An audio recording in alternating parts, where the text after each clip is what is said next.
ஒரு நபரின் வருமானம் 25% அதிகரிக்கப்பட்டு பிறகு 20% குறைக்கப்படுகிறது எனில் அவருடைய வருமானத்தில் ஏற்படும் மாற்ற விகிதம். சரிங்களா? இந்த கொஸ்டின் டெட்ல 2022ல கேட்கப்பட்ட ஒரு கொஸ்டின். சரிங்களா? முதல்ல நம்ம செஞ்ச கணக்கு மாதிரியே கிடையாது. அது சொன்ன அந்த ரூல்ஸ் எல்லாம் இதில் ஃபாலோ பண்ண கூடாது. சரிங்களா? நம்ம ஒருவரின் வருமானத்தை வந்து 100 ரூபான்னு வச்சுக்குவோம். ஃபர்ஸ்ட் என்ன பண்றாங்க, 25% அதிகரிக்கிறாங்க. அப்ப 100 ரூபாயில 25%, 25/100. சரிங்களா? 25 ஓகே, 100 அடிச்சிட்டோம்னா 25 மட்டும் தான். சரிங்களா? Right, okay. அப்ப 100 ரூபாயில 25% அப்படிங்கிறது 25 ரூபாய். சரிங்களா? அப்ப அந்த 100 ரூபாயில 25 ரூபாய் கூட்டிட்டோம் அப்படின்னா அது 125 ரூபாய். அதான் அதிகரிக்கப்பட்ட பிறகு அவருடைய வருமானம் 125 ரூபாய். மறுபடியும் என்ன பண்றாங்க, அந்த 125 ரூபாயில 20% குறைக்கிறாங்க. ரெண்டாவது உயர்த்தப்பட்ட ஒரு சம்பளம் கொடுத்தாங்க 125 ரூபாய், அதுல 20% குறைக்கிறாங்க. அப்ப 125ல 20%, 20/100. சரிங்களா? இப்போ 1 20, 5 20 100. சரிங்களா? 1 5 5, 2 10, மிச்சம் 2, 5 25, 5 25. சரிங்களா? அப்ப 125ல 20% அப்படிங்கிறது 25 ரூபாய். இந்த 25 ரூபாய 125ல குறைக்கணும், அதாவது கழிக்கணும். சரிங்களா? அப்ப 125ல 25 போச்சுன்னா மறுபடியும் என்னது, 100 ரூபாய் தான். சரிங்களா? 125ல 25 போச்சு அப்படின்னா 100 ரூபாய் தான். சரிங்களா? அப்ப கடைசி வருமானம் 100 ரூபாய். ஃபர்ஸ்ட் வருமானம் 100 ரூபாய், கடைசி வருமானம் 100 ரூபாய். அப்ப 100 ரூபாயில இருந்து 100 ரூபாய் கழிச்சிட்டோம் அப்படின்னா 100 ரூபாயில இருந்து 100 ரூபாய் கழிச்சிட்டோம் அப்படின்னா 0, மாற்றம் ஏதும் இல்லை. அப்படியே தான் இருக்கு. சரிங்களா? அப்ப ஆன்சர் A2, மாற்றம் ஏதும் இல்லை அப்படிங்கிற ஆன்சர் தான். சரிங்களா? Right, okay. இப்போ நம்ம மாற்றி செஞ்சு பார்ப்போம். சரிங்களா? இது கணக்கு நம்ம ஆன்சர் கண்டுபிடிச்சிட்டோம். இப்போ நம்ம வந்து கண்டுபிடிக்கலாம், நம்மள ஒரு மாற்றி செஞ்சு பார்க்க போறோம். நம்ம மாற்றி ஆன்சர் வந்து இதுல இருக்காது, நம்ம கொடுத்துருக்க ஆன்சர்ல கிடையாது. சரிங்களா? எப்படி அப்படின்னா இதே வார்த்தை தான். ஒரு நபரின் வருமானம் 25 தான் அதிகரிக்கப்பட்டிருக்குன்னு சொல்லியிருக்காங்க. அதை வந்து மாத்திக்கிறோம். 25% குறைக்கப்பட்டு பிறகு 20% அதிகரிக்கப்படுகிறது எனில் அவருடைய வருமானத்தில் ஏற்படும் மாற்றம் என்ன அப்படின்னு பார்ப்போம். சரிங்களா?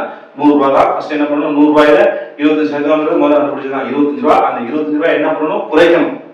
சரிங்களா? மாத்திக்கணும். 25% குறைக்கிறாங்க. அப்ப 100 ரூபாயில 25 ரூபாய் குறைச்சிட்டோம் அப்படின்னா 75 ரூபாய் அப்படின்னா அவருடைய செகண்ட் வருமானம். அடுத்து இந்த 75 ரூபாயில 20% என்ன பண்ணணும், அதிகரிக்கும். அப்ப 75ல 20% எவ்வளவு அப்படின்னு நம்ம பார்க்கணும். சரிங்களா? முதல்ல தான் 1 20, 5 20 100, 1 5 5, 1 5 இங்க 1 5, மிச்சம் 2, 1 5 மிச்சம் 2 இருக்கும், 25 5 25. அப்ப 15 ரூபாய். 75 ரூபாயில 20% அப்படிங்கிறது 15 ரூபாய். இந்த 15 ரூபாய் என்ன பண்ணணும், கூட்டணும். ஏன்னா 20% அதிகரிக்கும். 75 ரூபாயோட 15 ரூபாய் நம்ம கூட்டினா என்ன ஆயிரும், 90 ரூபாய். சரிங்களா? இதான் என்னுடைய கடைசி வருமானம். சரிங்களா? ஃபர்ஸ்ட் வருமானம் 100 ரூபாய், கடைசி வருமானம் 90 ரூபாய். அப்ப 100 ரூபாயில இருந்து 90 ரூபாய் கழிச்சிட்டோம் அப்படின்னா 10 ரூபாய். அப்போ அவருக்கு ஏற்படக்கூடிய மாற்றம் அமௌண்ட் வந்து 10 ரூபாய். மாற்ற விகிதம், மாற்ற சதவீதம் அப்படின்னா ஃபர்ஸ்ட் உள்ள 100 ரூபாயில இருந்து 100 ரூபாய் ஃபர்ஸ்ட் 100 ரூபாய். அதுல குறைந்த 100 ரூபாய் குறைஞ்சதா இருக்கு, அது மாறாது. சரிங்களா? நம்மளுக்கு கடைசி வருமானம் வந்து 90 ரூபாய் அப்படின்னா ஃபர்ஸ்ட் வருமானம் 100 ரூபாய்னா கழிச்சோம்னா 10 ரூபாய் குறைஞ்சிருக்கு. கடைசி வருமானம் 100 குறைவா தான் இருக்கு. அப்ப 10 ரூபாய் குறைஞ்சிருக்கு. அப்ப 100ல 10%, அது 100ல 10 ரூபாங்கிறது எத்தனை சதவீதம், 100%. 100க்கும் 100க்கும் அடி இருக்கணும். அப்ப 10%. சரிங்களா? Right, okay. இது மாதிரி மாத்தி கேட்டா, அதாவது 20% அதிகரிக்கப்பட்டிருக்கு அப்படிங்கிறத 20% குறைக்கப்பட்ட பிறகு 20% அதிகரிக்கப்படும் மாத்தி கேட்டா என்ன வருது, 10% வரும். சரிங்களா? Right, okay. அடுத்து இன்னொரு மாதிரி நம்ம மாற்றி செஞ்சுவோம். எப்படின்னா, இப்ப நான் கணக்குங்க மாத்திடுது, அதாவது 20 இதேதான் இருக்கு. 20% அதிகரிக்கப்பட்ட பிறகு 25% குறைக்கப்படுகிறது அப்படின்னு நம்ம பார்ப்போம். சரிங்களா? அப்புறம் முதல் கணக்கு நம்ம செஞ்ச மாதிரி தான். 100 ரூபாயில 20% அப்படிங்கிறது 20 ரூபாய் தான். நம்ம செகண்ட் வருமானம் அப்படி எவ்வளோ, 120 ரூபாய். 100 ரூபாயில 20 ரூபாய் கொடுக்கணும் அப்படின்னா 120 ரூபாய்.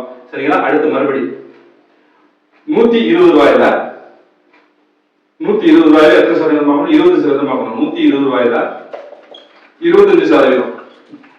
சரிங்களா? 1 25 25, 4 25 100, 1 4 4, 12 இந்த 0 சேர்த்தா 30 சரிங்களா?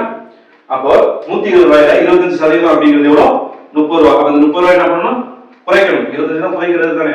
அப்ப 30 ரூபாயை 120 30 ரூபாய் குறைச்சிட்டோம், அதை கழிச்சிட்டோம் அப்படின்னா என்ன வரும்? 90 ரூபாய் வரும் சரிங்களா?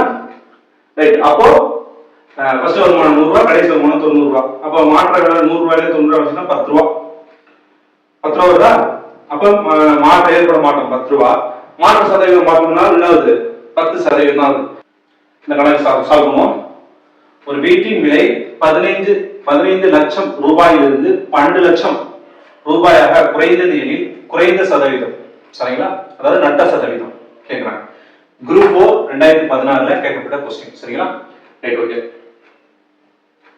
ஒரு 15 ரூபாய் மதிப்புள்ள ஒரு வீடு 12 லட்சத்துக்கு வித்திருக்காரு. அப்ப அவருக்கு எவ்வளவு நட்டம்? 3 லட்சம் ரூபாய் நட்டம் சரிங்களா? Right okay. அப்போ டேரக்டாக நம்ம குறைந்த சதவீதம் நட்ட சதவீதம் எல்லாமே எழுதுறோம். எப்பயுமே குறைந்த சதவீதம் சரி, அதாவது நட்ட சதவீதம் லாப சதவீதம் பார்த்தாலும் அடக்க விலையில தான் பார்க்கணும். அடக்க விலை எவ்வளோ? 15 லட்சம். 15 1 2 3 4 5 0 சரிங்களா? Right okay.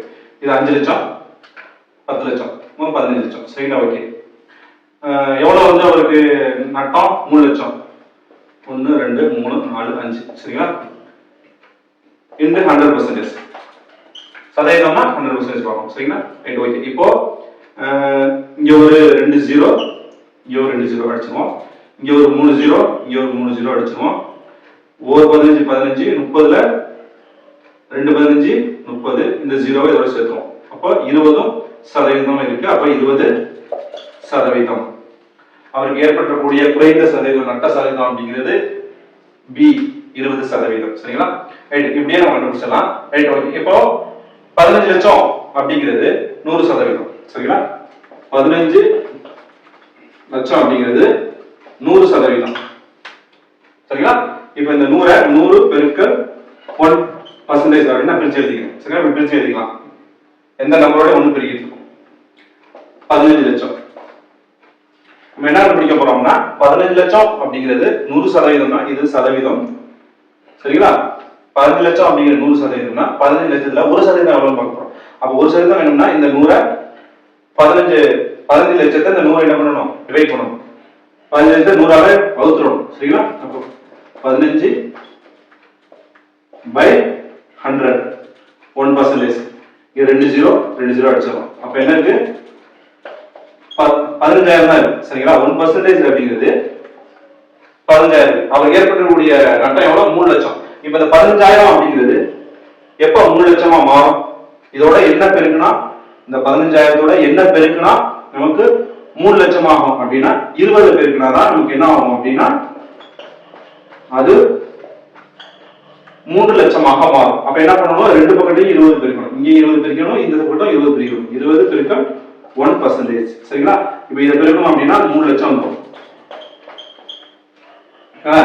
2 பதினஞ்சு 30 போட்டாச்சு. இங்க ஒரு 3 0 இங்க ஒரு 4 0 30 அப்புறம் 4 0 சரிங்களா? இப்ப 20 1% இருக்கும்னா 20% அப்படிங்கிறது ஆன்சர் வந்துருச்சு. அடுத்த கணக்கு 500இன் 30% மதிப்பில் 20% என்ன? இந்த கொஸ்டின் குரூப் 2ல 2024 கேட்ட கொஸ்டின். குரூப் 2 நாலும் குரூப் 2A நாலும் ரெண்டும் ஒரே கொஸ்டின் தான் சரிங்களா? Right okay.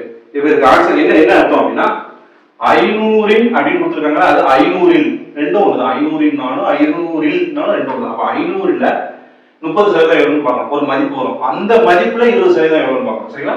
செய்யும். ஓகே. 500ல 30% 30/100 ஒரு 0 ஒரு 0 ஒரு 0 ஒரு 0 50 இருக்கு 3 இருக்கு.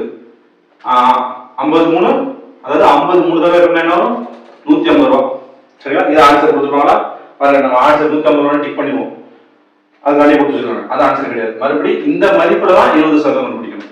500இல் 30% அப்படின்னா அந்த மதிப்புல 20% பார்க்கலாம். அந்த மதிப்புங்கிறது 150 ரூபாய். 150 ரூபாயில 20% 20/100 ஒரு 0 ஒரு 0 அடிச்சிட்டோம், ஒரு 0 ஒரு 0 அடிச்சிட்டோம். இங்க 15 இருக்கு, இங்க 2 இருக்கு. 2 15 30 சரிங்களா? அப்ப ஆன்சர் ஏ.